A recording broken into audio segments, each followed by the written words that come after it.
Finding the comfort within every discomfort may not be such an easy thing to do, but it can be done. The year 2016 has barely started and already it's associated with doom and gloom to some large degree, given weaker economic expectations. The rand is heading towards the 20 rand mark to the dollar, at least it appears to be. Growth projection for this year is around 0.9%. Nearly half of the South African population is unemployed. If you take into account the informal sector, the unofficial unemployment is around 40%. There are plenty of job cuts on the cards. South Africa's sovereign credit rating stands at risk of being downgraded to junk status. Add to that high inflation following a severe drought, the worst in 30 years, a water and electricity crisis, higher interest rates. Well, what else could we add to that list?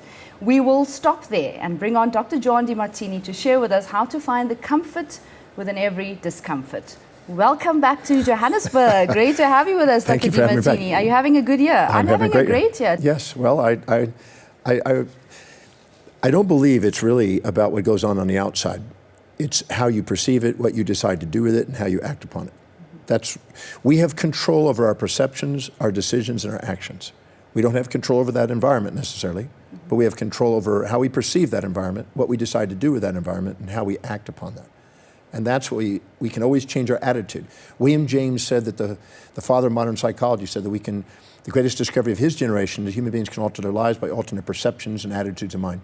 So if we don't have that, and we had stinking thinking and not an ingratitude attitude, we end up holding ourselves back and become victims. If we go forward and turn it into opportunity, and how do we use it to our advantage, we have mastery. Did you get that? I totally buy that. But I'm sure at some point in your life you experienced discomforts. How did you overcome them? Well, as long as you focus on it, talk about it, dwell on it, think about it, instead of finding solutions for your perceptions or actions on it, it's just going to compound and grow. And then you can get overwhelmed by it and become, completely, I guess you could say, oblivious to blessings, oblivious to everything else.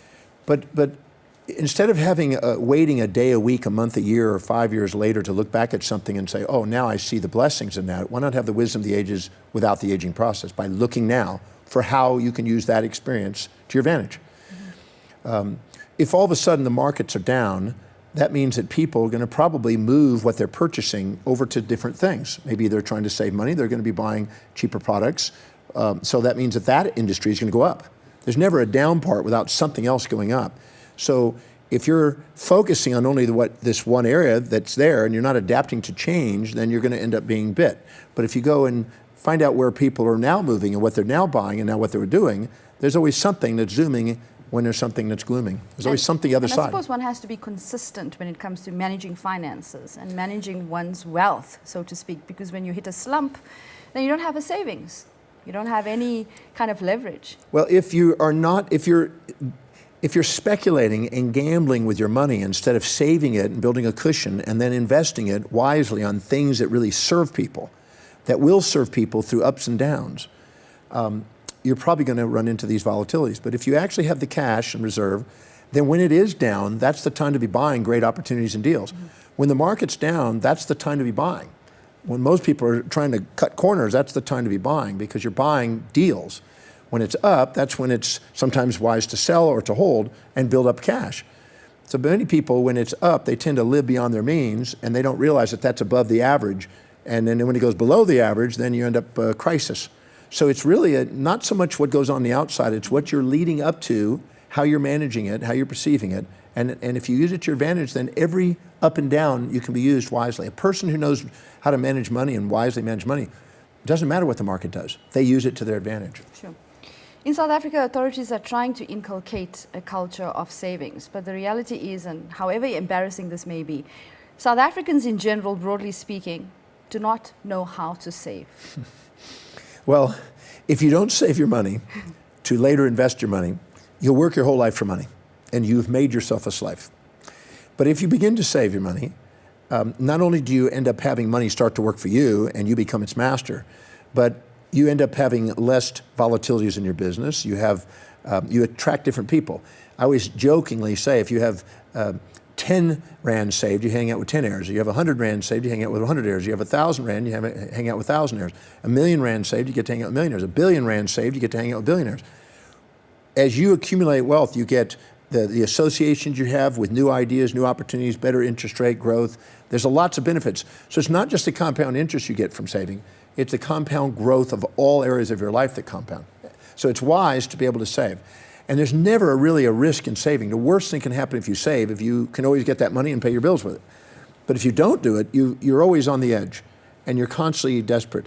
An ancient proverb that came from Babylonia was that when thy purse is full, more money enters thy purse. When thy purse is empty, more money is taken. So to those who have more is given, more, those who haven't more is taken. But unless you manage money wisely, don't expect more money to manage. You have to save a portion of it in order to attract more. And it's like a seed, a crystal that grows if you do it. But people think, when I get extra, I'll do it. It's not going to happen. You have to be able to take it off the top and put something into savings and not touch it and let it grow, start working for you. Well said, Dr. Demartini. But it is difficult for someone to actually comprehend fully what you're saying. Someone who's never really managed their finances, never really looked at their finances. I was one of those people when I was in my early 20s. I had no idea. I didn't value my money. It was just there. It wasn't there. That's how I survived. So I know that it can be challenging, but when you make the step and you make the effort, you can get around that. So how do you deal with people who come to you to say, can you get me out of debt? Can you put me on this growth trajectory so that I can shift to a culture of savings? I can get into all that of what you just said just earlier. Yeah, I tell them, can you save a rand? And they go, well, yeah, then save. It's not how much you save, it's the habit of saving. Because once you develop a habit of it, you'll increase the amount. That's what I find. So I say start with that, because piggy banks become piggy banks. Little daily action steps make big dreams. So start with something. So many people think, well, I get this big extra chunk, then I'll do it. No, if you don't have a value on buying assets that grow in value, and all you want to do is buy consumable goods that go down in value, that are liabilities, that are immediate gratifiers, financial independence is not going to happen. Financial independence comes from people who are thinking long-term, who are patient, who are methodical, strategic, no emotional. They just do it, it's done. I recommend electronic transfers from whatever your primary account into a savings account and then an investment account after a cushion's accumulated, and just do it electronically so there's no emotion. It can't be interfered with. You're not in your way.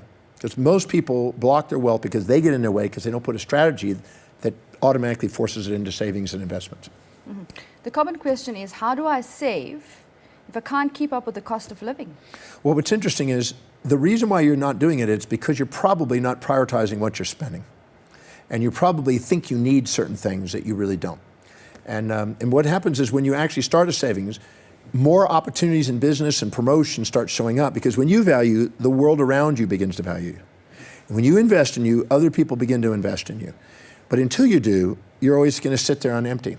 There's a thing called entropy, which is a tendency to go to disorder.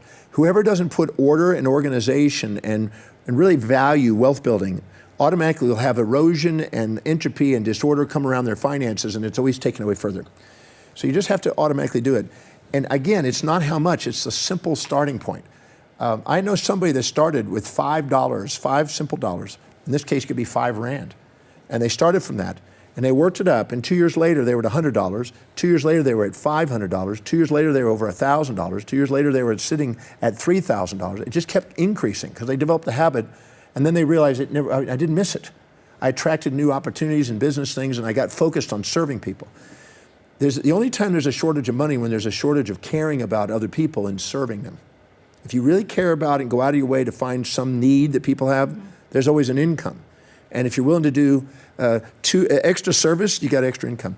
There was a lovely lady in New York City that I met at a book signing thing at I think it was a Dalton's bookstore in New York about 20 years ago.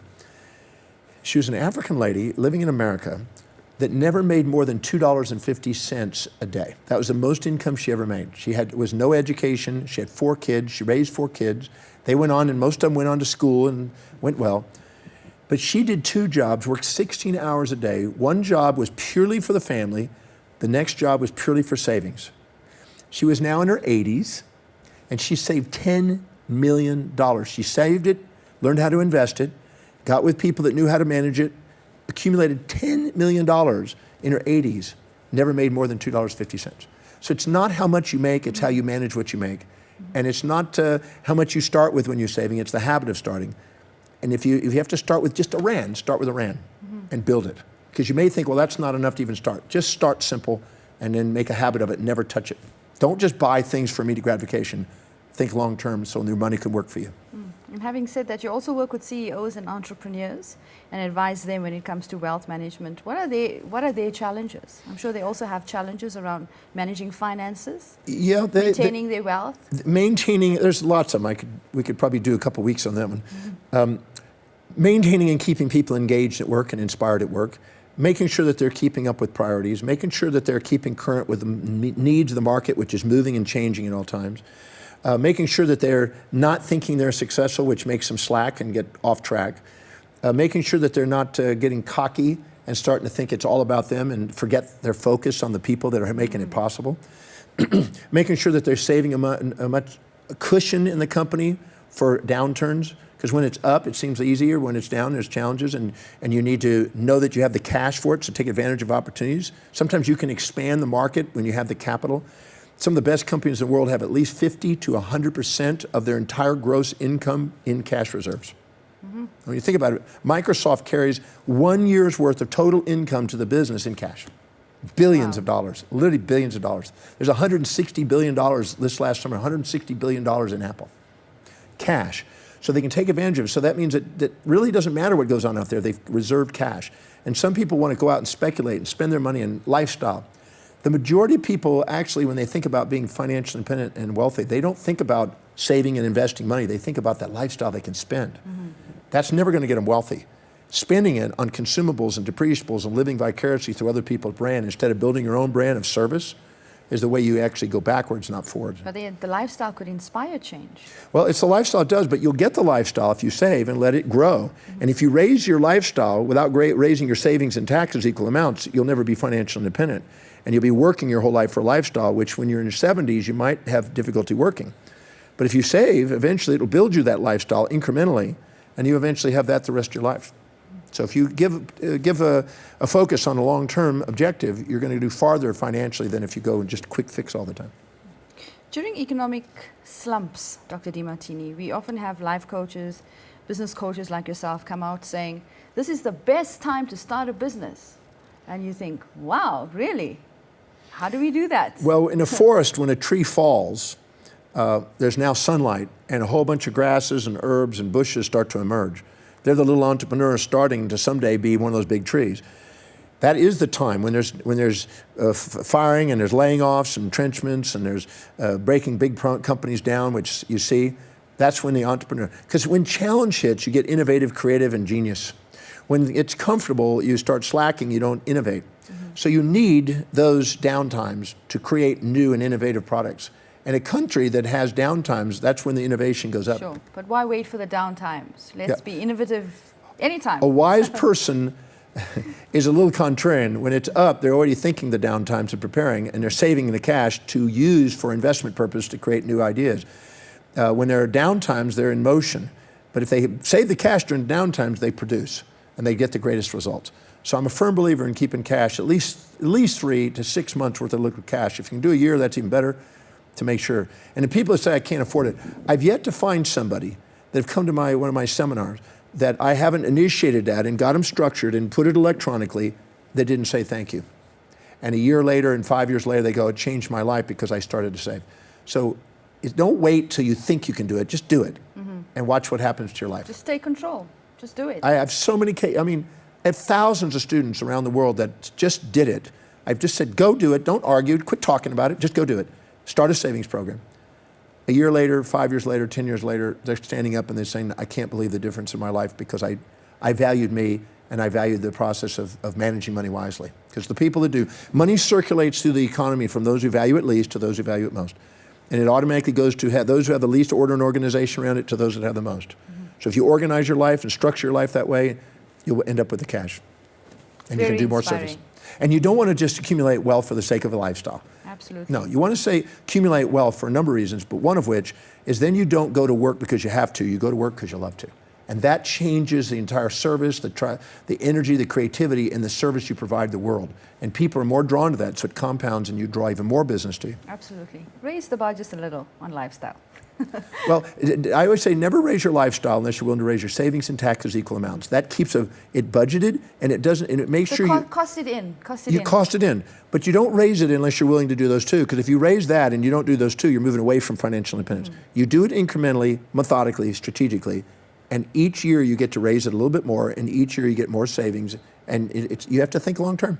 If we live from our forebrain and we have foresight, we go farther in life than if we live from our hindbrain and always have to learn from trial and error from hindsight. Sure. Fantastic. Great to have you here. Thank you so much. Thank you.